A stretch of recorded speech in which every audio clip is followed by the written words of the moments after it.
Now, I've had some rare cars on the channel for sure, but this has got to be up there big time by a significant margin. Let's just talk about the UC Turana first, right? There's not that many of these left in as good of a condition like this anyway. This one is a two-door. It's in a fantastic color, this sort of orangey red with the beige interior. Looks great. It really is a great looking car, and that alone would be worth me doing this video, because driving this, experiencing it just for a few hours is crazy fun. But that is not the main draw that made me do this video, although I would have done it anyway. This car is turbocharged. Now, this is not like any other Turbo Torana you've ever seen. I can almost guarantee that.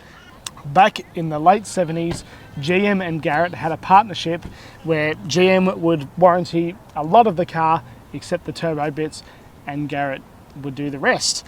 Now, this is unheard of, basically, in today's standards. In fact, it is very difficult to find any information about this car, kilowatts, numbers, all of that stuff. And if it wasn't for some of the information that the owner of this car has, it would be gone. We wouldn't be able to find it anywhere.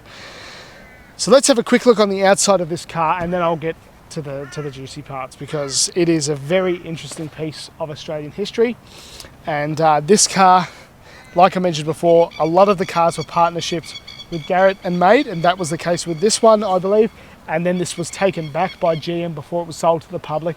And this exact car was used as a sort of prototype for the later turbos to come. And sort of Holden was figuring out whether a Carby Turbo 6 was going to be what they used in the future Holdens. Obviously they decided against it, but this was the car, this very car was the car that made that decision for them. And because of that, this Torana was the only Torana ever sold turbocharged from General Motors.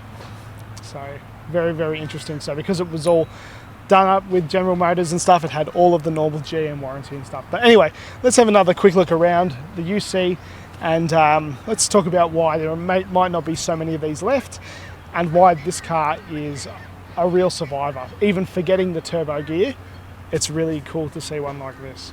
So the interesting thing about the SLT is they never made enough of them to really justify the badges. So it does only say SL, but it really is an SLT. And the other thing is they all had to have four-wheel disc brakes all the way around. They had to have the bigger radiator, the same as the A9X. All of these were manual, which is pretty cool. And because of all of that, these were a very, very expensive car, even touching around $10,000 in 1979. That is a lot of money.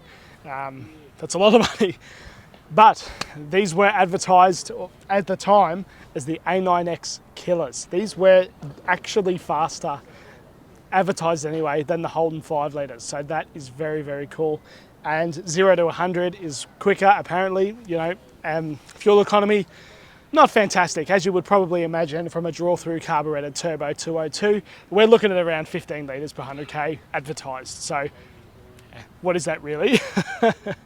But you're not buying one of these for fuel efficiency, are you really? So anyway, let's have a quick look around the outside. So back to this being a UC Turana, one of the reasons why there are so few of these left is most of these have been converted into other Toranas, you know, the SLR 5000s. And the UC, like the VN, is not very popular amongst the Torana family. Sort of the ugly duckling, and you know, the styling is a little bit more modern, and the interior really does feel like VB VC era.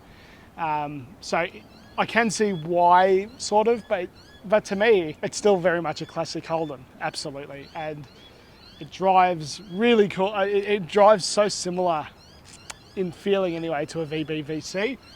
All the indicator stalk is the same. All of that other gear is the same. But the one thing that actually really surprised me, you know, I have to be honest, I haven't driven many Torana hatchbacks, is how high the boot floor is. If you can see here, it is not very deep at all. I'd say maybe a hand's width. Really not very deep. But obviously being a hatchback, it's huge. So the opening size is very large. But it's very 80s in here, or very late 70s. Lots of brown, lots of beige, and suits it really, really well. So because of how rare the A9X Killer, the SLT is, it's very, very difficult to find any information on this car at all. So it's really not clear how many of these were built. Not final numbers anyway. But they're not common nowadays, that's for sure. I mean, this car's almost 50 years old now. So seeing that alone is pretty rare. But I really think you guys are really going to enjoy this car. I'm absolutely loving the interior in this thing though. Again, it feels very 80s. It really does feel like a VB VC. We've got our centered dash, which is really cool. This steering wheel was optioned on this car, and it's super, super original in here. There's nothing really in here to tell you that this car is turbocharged, other than we do have a boost gauge up on the dash, and we also have a little light there. This car could come with water injection, which is pretty crazy.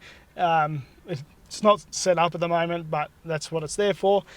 I love the seats, I love the interior. I love everything about these old cars' interiors. They're so cool. They really are so fascinating, so comfortable. And this one also has been fitted with a sunroof. Now that's not factory, it has been added aftermarket, but it has been done way back in the day. It's very period correct. You really wouldn't know, honestly. You wouldn't know that it's not original. And you know, all the choke, all the big chunky switches, the indicator stalk is definitely the same as the one that was in a VB VC Commodore. I love the shifter. This one, as I said, all of them had to be manual. This one is a 4-speed manual. We still got our original radio. Everything is spot on with this car. It's a very, very honest car, and it's really cool that one of the cars that has survived this whole turbo thing, the one car that Holden picked was a great colour, and it was a 2-door. I mean, that alone is really lucky. And anyway, you know, as much as I could talk about all that stuff all day, I'm going to show you what you probably really want to know, and that's in the engine bay. So let's have a look at that original GM Turbo 202.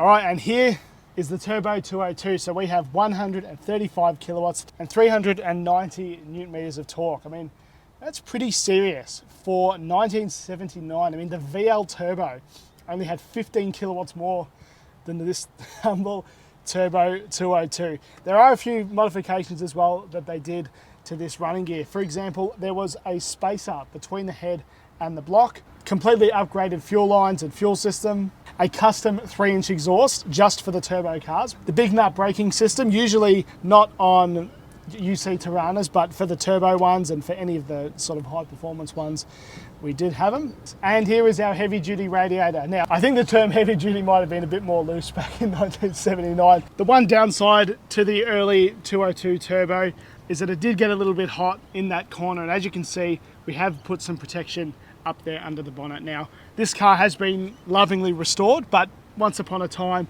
there was a little bit of heat damage on the other side of the bonnet from that turbo. And as you can see, some of the plugs over there have been melted, and there is a little bit more heat protection now just to protect that area. And on the Series 1 UC Turbo Toranas, the intake was actually over in that corner. It's probably the worst possible area that GM could have picked to put the intake, but that's where they put it. So, but again, it's a little bit tricky to blame them completely because this is 1979. There was not that many turbo gear, especially in a production car like this. And it's really interesting to see that GM even made this, because I really can't imagine that they made much money off this at all. By the time this went back and forth, even though this car was almost $10,000 in the late 70s, which was a lot of money, even then, I struggle to see how they would have made money. You could buy the kits separately, but you know, if you bought them like this car, all assembled, you did get the new car warranty and all that other stuff that Holden would have offered at the time.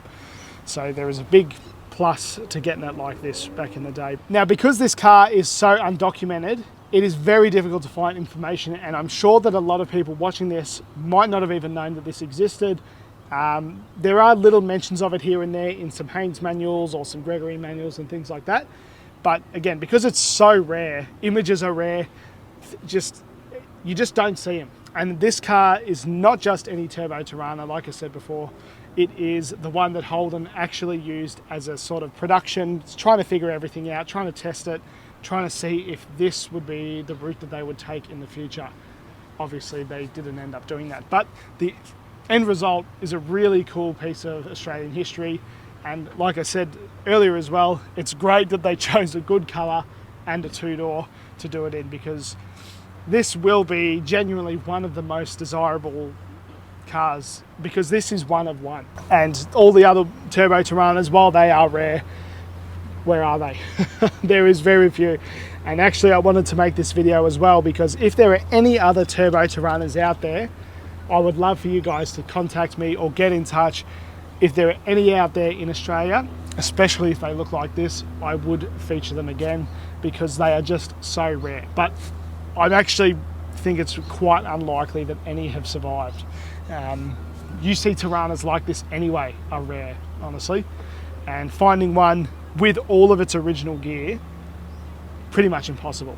And especially this two-owner car and great colour and all of that kind of stuff. So hopefully there's one out there, and if there is, please get in touch. But otherwise, here's one in 2025 that we can look at, so we don't have to look at newspaper clippings from the 70s. These really did exist, and it is just awesome to see them, how it's lasted to today. But enough talking, I think we should take it for a drive. But again, it's turbo technology from the 70s. It goes pretty well, honestly, but don't expect us to be doing power skids at 80 k's an hour. That's really not what it's about. But it probably goes better than you might expect. The other thing I forgot to mention is this car has an even rarer option. We have water injection into the manifold. I mean, how cool is that? Cool it down, make it nice and cold. Was it that effective? Who knows? But it looks great, and this would have been a crazy rare option anyway. All right, guys, so we are driving the Turbo Torana. Give it a run up to 70.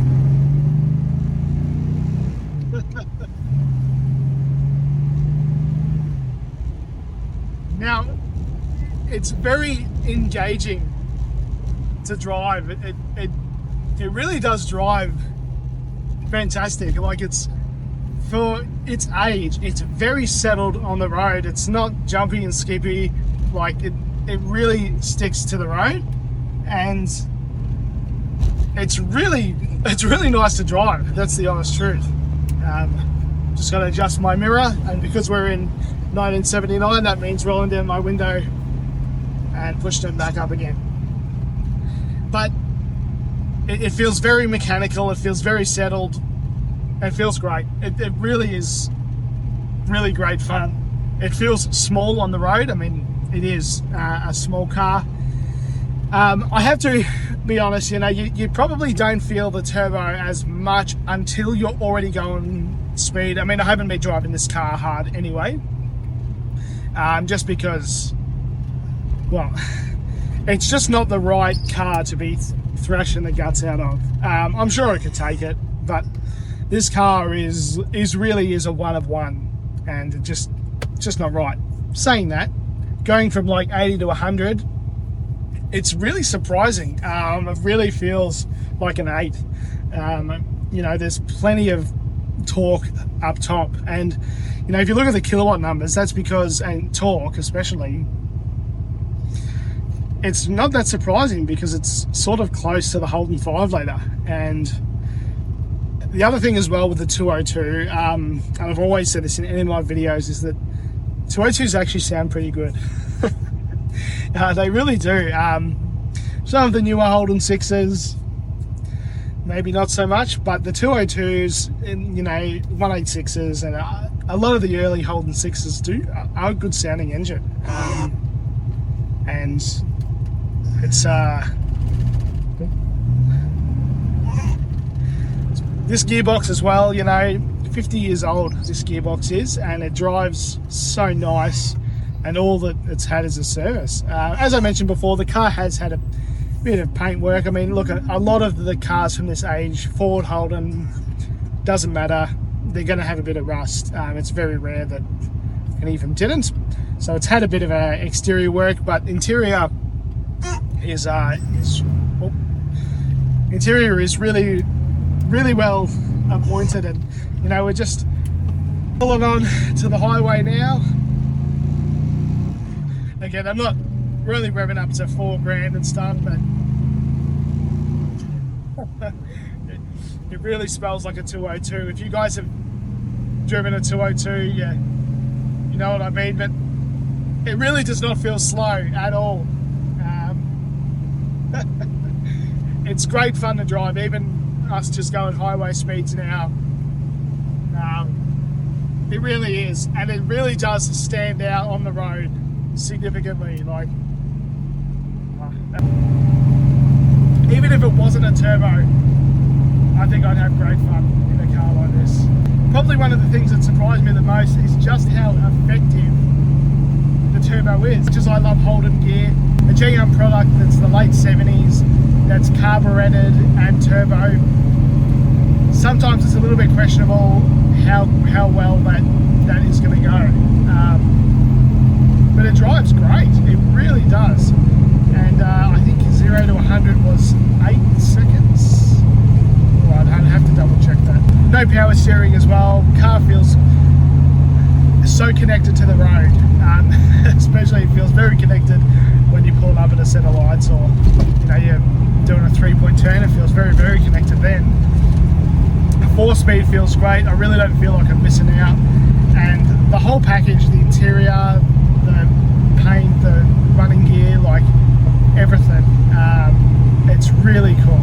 Like, I can definitely see why a lot of older guys really appreciate these cars. And that's the other thing, is a lot of younger blokes really, unless their old man has one, or maybe they have one in the family or whatever, they will not have the same connection with Toranas that the older generation will. And that is because these cars, and particularly this one, have always been expensive, classic cars.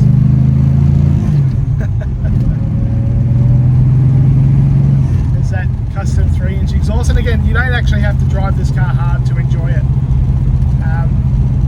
But anyway, back to what I was saying, is that a lot of young blokes probably won't have the same connection to these kind of cars just because of their age that some of the older ones do. So it'll be interesting to see what happens with them in the future, but they will always be classics. They will always be historic, and this one in particular is a little bit more special than most.